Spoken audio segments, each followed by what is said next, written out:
I have the OnePlus Watch 2 and I'll be showing you how to put this watch in power saving mode.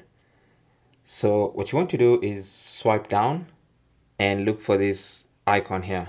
Okay, so if you tap on that icon, it takes you into the settings where you should see smart mode and power saver. Now another way of getting there is just going to the main menu. Just press this button, and on the main menu go to settings. From the main settings page at the top you should see modes, and if you tap on that, that will also get you here.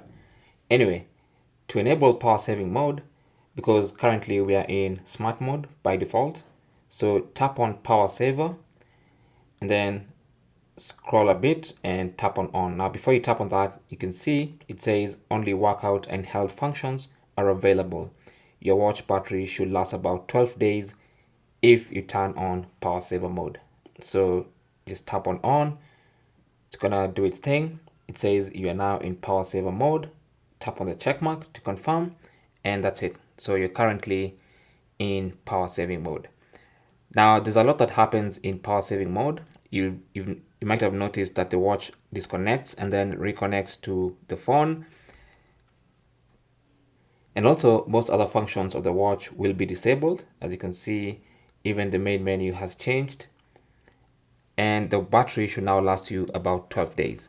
Now you can still do your activities. As you can see, if you come here to this button here, you'll notice you can still record your activities even in power saving mode. Okay, so that should not be a problem. Thanks for watching. Comments and questions down below, and good luck.